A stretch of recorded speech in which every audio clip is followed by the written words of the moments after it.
Mais um podcast CRM Paraíba. Eu, Cláudio Orestes, estou hoje com Dalva Arnaud e Vanúzia Miranda. Iremos conversar sobre o Março Lilás. Por favor, Dalva. Eu sou Dalva Arnaud, oncologista clínica, fiz minha residência no Instituto Nacional do Câncer e sou coordenadora do Serviço de Oncologia Clínica do Hospital Napoleão Laureano e Clioncol. Março Lilás tem tudo também a ver comigo, porque hoje, no Laureano, eu me detenho a fazer tumores ginecológicos e tumores de mama.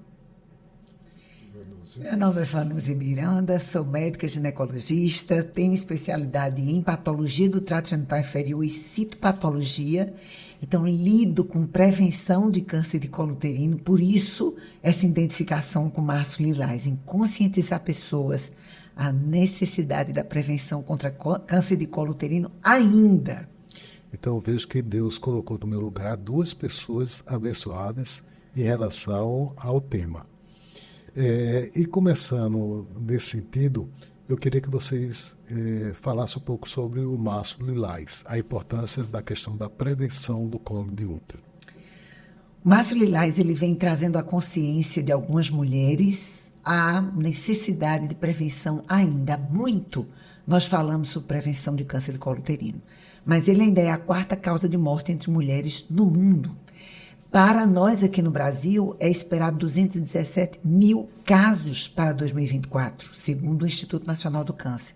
E especificamente para Paraíba, 290 novos casos.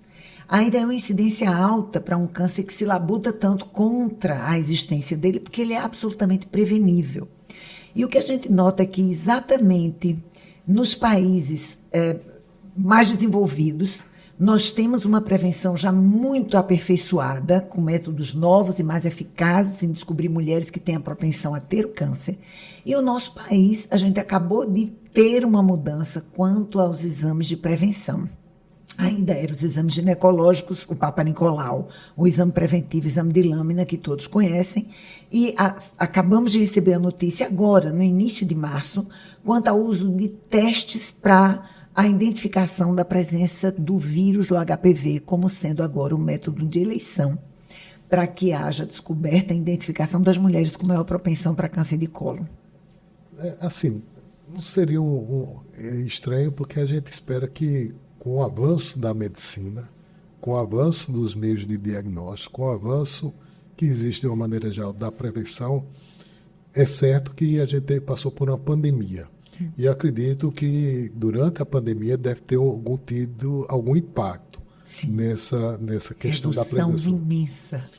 E aí a gente vê, diante das condições do país, esse número que eu considero elevado de casos. A que vocês atribuem? Primeiro, uma cobertura populacional deficiente. Depois, uma organização de rastreio que não existe no nosso país. Se você for pegar alguns serviços públicos, quais as pacientes que fizeram rastreamento no ano de 2023 são as mesmas que irão fazer no ano de 2024? As mesmas mulheres fazem rastreamento, enquanto outras passam 3 anos sem ir ao ginecologista, 5 à margem. E o sistema atual de prevenção de câncer de colo uterino, através de uma coleta, onde se precisa ir a um consultório de ginecologia para se obter material para essa identificação de atipias no colo uterino, eles dificultam um pouco a adesão das mulheres, porque muitas mulheres ainda não gostam de se expor ao médico, ainda não moram próximo a uma unidade de saúde ou não têm acesso fácil a essas unidades. A gente vive extremos no nosso país, né? E você ainda tem locais no nosso país, o norte, por exemplo, onde o número de mulheres que não são alcançadas por nenhum serviço de saúde, nem um exame de rastreio é muito alto. E bem porque as condições de atendimento são muito precárias, né? Isso. E voláteis. E tem um fator primordial. A atividade sexual tem mudado, entre mulheres, inclusive. E como essa é uma doença passada, transmitida, sexualmente, vinculada a comportamento sexual, a gente tem que encarar isso como sendo um fator de muita importância na persistência desse câncer ainda com as incidências, os números que a gente comentou logo no início da nossa fala. Então, seria mais ou menos a questão do perfil da mulher, que a gente tem um público que se cuida e é preocupado com esse cuidado e tem acessibilidade, e a gente tem um outro público que ainda não tem consciência da importância do cuidado. É isso, exatamente isso. E eu não poria só assim, eu ponho o comportamento da mulher como muito importante e estratégico até, para dar um basta nessa história, mas às vezes a mulher só teve um parceiro na vida inteira, mas esse parceiro tem um histórico sexual de muita importância. Isso tem que se considerar. Às vezes tem muita relação, eu acompanhei, eu fiz um tempo a parte de infectologia, o HIV. E às vezes basta só um parceiro, e não é a quantidade, infelizmente, a má qualidade do parceiro. Exatamente.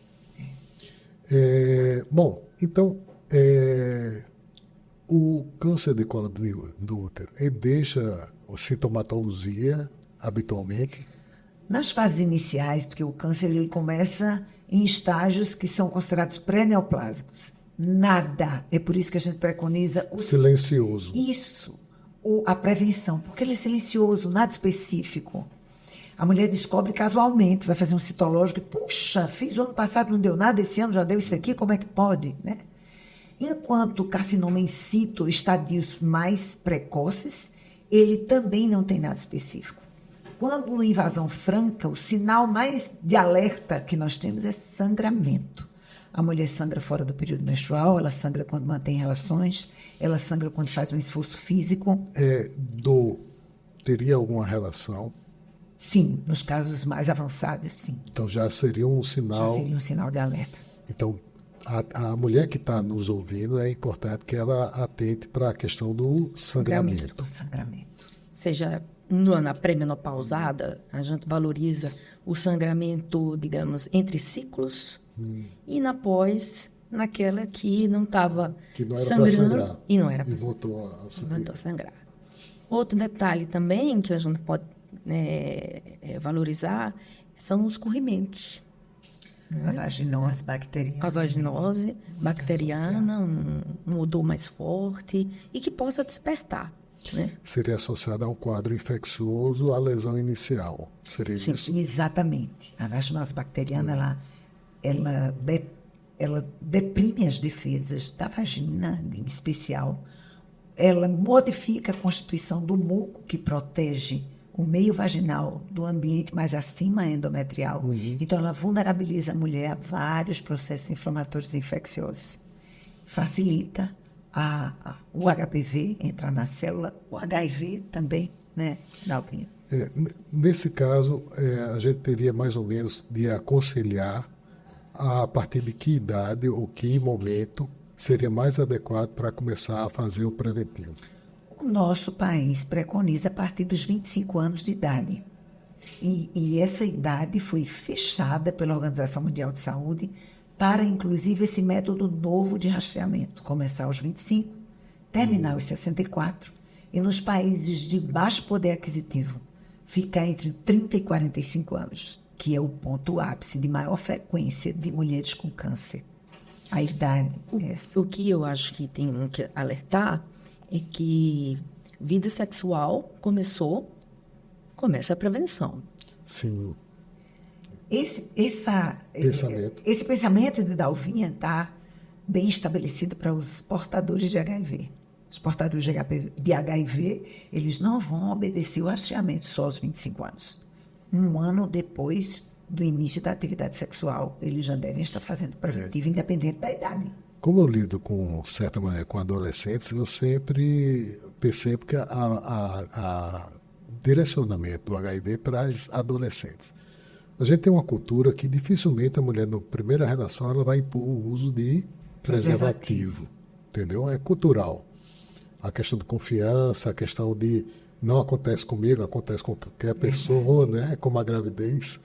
E aí o câncer também tem essa prerrogativa, às vezes. Sim. De pegar desprevenido daquele que não se previne. Sim. E por mais que a gente tente conscientizar os adolescentes, inclusive, porque nossa prevenção começa na adolescência, a imunização para HPV hoje Sim. se inicia em meninos e meninas de 9 a 14 anos e 11 meses, né? Exato. Então, isso na rede pública, inclusive. Por que é que o vacinômetro identifica tão poucas vacinas sendo administradas, inclusive aqui na Paraíba? Ainda existe muito preconceito de profissionais de saúde dizendo que a vacina ainda está para ser estudada direito, que ela não tem uma eficácia como se espera ter. Os pais pensam que há uma indução à iniciação sexual se administrar É um retrocesso. Filhos, né? E alguns são antivacinas mesmo, dizendo que causou problema em uma população de uma cidadezinha de São Paulo, Do outra Rio de no Acre, Janeiro. no Rio. E aí tiram casos pontuais, muitas vezes ligadas a... A histeria coletiva, como no Isso. caso do Rio de Janeiro, não foi? Isso. No Acre também aconteceu Foi. isso. E a parte religiosa. Exato. Porque tantos que dizem assim, vamos falar sobre vacina HPV, é despertar no adolescente. É uma vacina extremamente segura, Sim. confiável, que não traz efeitos colaterais, entendeu? Mas dá uma segurança, uma prevenção efetiva. Quem ama, cuida. Isso. E o cuidado parte da ideia da prevenção através da vacina, né? Exato. Então, quebrar esse preconceito, essas ideias que, na realidade, só atrasam e dificultam a vida da pessoa e do profissional. Com certeza. E só para poder falar sobre a Organização Mundial de Saúde, que já, né, declarou que até 2030 nós eliminaremos o câncer de colo de útero no mundo. E determinou 3 metas, que se chama meta 90, 70, 90, que é 90% das garotas até 15 anos serem vacinadas, 70% das mulheres ter feito 2 testes, um 35 e outro 45 anos, né? E 90% daquelas identificadas com lesões serem tratadas. Com relação ao teste, para sempre claro para a população, que testes seriam esses? Teste de biologia molecular. O que é isso? Identificar o HPV a partir de uma amostra obtida do meio vaginal. Certo. Hoje não importa mais que seja coletado célula de colo uterino, de canal endocervical. Então, Não. ainda é mais fácil essa coleta. E, principalmente, a intenção da Organização Mundial de Saúde é, além da acessibilidade muito boa do método, você poder ter a autocoleta. Ou seja, a mulher, ela pega o tubinho com a escovinha e ela vai coletar material dela aonde ela estiver. Em casa, no trabalho, na escola, ela pode coletar Isso é uma facilidade muito grande e uma mudança de paradigma para quem tem certos preconceitos e dificuldades de acesso até o serviço de saúde, né? Com certeza. Porque, a princípio, as mulheres têm uma adesão fantástica, não precisa ir ao consultório do ginecologista, nem passar por aquele exame, o exame especular terrível que muitos temem demais, né? E sem brincadeira nenhuma, dá medo às vezes. Uma peça de metal ou de acrílico, e o que é que vai fazer com isso, não é? Exato, né? Tem o constrangimento que também piora a dor, né? O emocional ali. Então, a adesão delas é muito tranquila, mas na hora de executar, a gente já tem publicações científicas dizendo da dificuldade que a mulher sente em executar. Medo Ela de se mesma. machucar, ela mesma. Medo de se machucar, medo de não acertar fazer a coleta e o resultado não ser o resultado fiel. Fidedigno. Entendeu? Medo de não coletar uma amostra que seja suficiente para dar um resultado bom. Diagnóstico. Então, elas também estão enfrentando isso. Estão chegando métodos agora. Depois dessa autocoleta, um coletor absortivo, tipo esses papéis filtro, Sim. vinculado a uma haste de silicone, se deixa esse papel filtro dentro da vagina por 10 minutos, depois ele tem um cordão que a mulher pode retirar, Pode puxar. e colocar num tubinho com líquido que preserve aquelas células e levar para o laboratório depois. ou seja, facilitando mais ainda Mais ainda, a adesão. isso, exatamente. É interessante a gente ver como o avanço e favorece, mesmo em casos de dificuldade pessoal da pessoa de aderir a esse método, né? Isso. Bom, eu descobri que estou com câncer. E agora, Dalva? Aí, agora é uma A mulher, né? Eu sim, não sem dúvida, sem dúvida. A primeiro passo que a gente diz é que ele deve ser avaliada por um cirurgião oncológico ou ginecológico que tem uma formação oncológica para isso. Para isso. Esse é o primeiro ponto, porque a gente pode falar que, como toda a parte da oncologia, né, nós trabalhamos com estadiamento. E é através do estadiamento que determinamos qual é o tipo de opções de tratamento. Então, saber se o caso, porque infelizmente ainda temos chegando para nós, no dia a dia, pacientes com doença localmente avançada. A estatística é alta, em torno de 70%. A última levantamento que eu fiz lá no Laureano era em torno de 70%. Se a gente colocar localmente avançado e o metastático, a gente chega a quase 80%. Então, praticamente essas pacientes não têm a opção da cirurgia, porque já chegam localmente avançado. E a primeira pergunta que eles fazem a mim, vindo do cirurgião, onde o cirurgião diz que não é uma condição cirúrgica, é porque eu não vou ser operada. Porque eu não vou tirar o tumor. Eles até têm receio a perguntar ao cirurgião, fazer essa pergunta, né? Sim. Então, assim, eu fico me perguntando, e por que não fez essa pergunta ao cirurgião? Né? Ao cirurgião. A outra pergunta que eles fazem é que, nesses casos dos tumores localmente avançados, a gente vai considerar uma terapêutica combinada de quimioterapia com radioterapia. E naqueles cólons que dê para poder fazer uma sequência de bracterapia. Esse é o tratamento de câncer localmente avançado. Quimioterapia com rádio, seguido de bracterapia. Bracterapia, traduzindo... Bracterapia nada mais é do que uma fonte de radioterapia ligada bem próximo ao colo do útero. Então, aí o tratamento depende muito do estadiamento e, infelizmente, muitas chegam no estágio onde a cirurgia em si ela não resolve a situação e precisa, infelizmente, de um tratamento mais avançado e mais agressivo. Né? Sem dúvida, sem dúvida. A parte psicológica dessa mulher que chega numa condição dessa. A mulher, ela mesma fala de como ela tem repulsa por ela mesma. Algumas chegam a dizer assim, não aguento ver meu genital dessa forma. Porque esse câncer acomete o colo do útero e muitas têm sequelas na vida pessoal com o parceiro.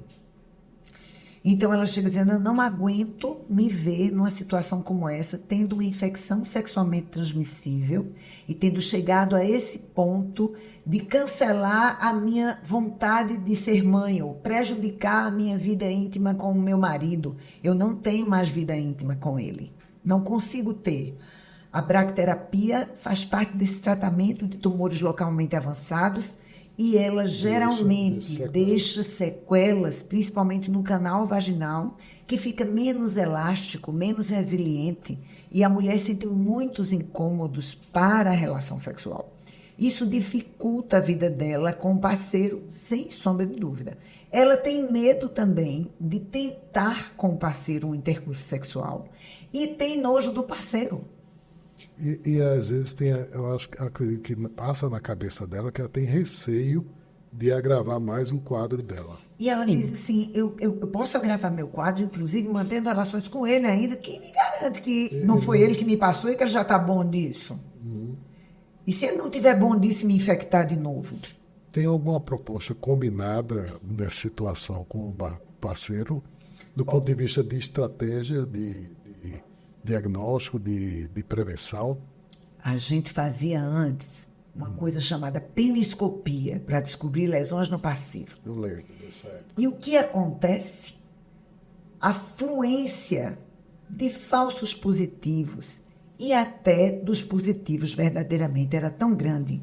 E a ciência mostra que o HPV ele é tão perene na vida do homem, tanto quanto a extensão da atividade sexual durante todo o decorrer da vida dele. Então a gente vê meninos de 18 tendo uma prevalência de vírus igual a um homem de 70, enquanto ele tiver vida sexual ativa. E a fluência desses vírus é muito grande, só que em cursos muito pequenos. Por exemplo, a infecção no homem dura, em média, 7 meses. Na mulher, dura 24 meses.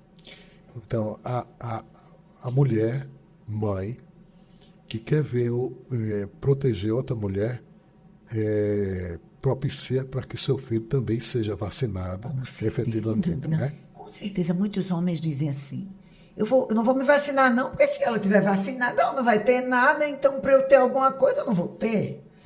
Mas é engano esse efeito rebanho que eles dizem que tem, porque o ideal é você fechar totalmente o ciclo, né, de possibilidade de contaminação. Então, o ideal é que o menino se vacine e a menina se vacine também. Exatamente. Então, do ponto de vista psicológico, esses receios, esses afloram muito no momento em que ela parte para o tratamento. Entretanto, tem uma questão que é o apoio familiar, entendeu? Com relação a esse aspecto. É importante, né? Importantíssimo, porque ela se vê superando dificuldades. O apoio familiar é uma base muito importante para o emocional dela, para estabilizar e para dar forças para ela suportar aquilo dali. Geralmente, o esteio da família é a mulher. Isso. E acredito que um quadro desse desestabiliza toda uma família. Então, é importante que a família sinta, nesse momento, um apoio maior e, de certa maneira, dê segurança a ela que estarão presentes junto com ela. Seria mais ou menos isso. É isso, exatamente. O interessante é que, pelo menos no meu dia a dia de hospital SUS, né, dificilmente eu encontro uma mulher que vem com um parceiro junto. É mais a filha, né? É mais, assim, a família vem, mas o parceiro dificilmente vem, entendeu? Não sei se talvez ele já possa até dizer assim, será que fui eu, né? A culpa. A culpa. Mas assim... Mas você falou um aspecto tão interessante que eu acho que a gente precisa comentar mais no segundo momento, porque a gente vai dar uma parada e vai continuar esse podcast no próximo capítulo. Pode ser? Pode ser. Tranquilo.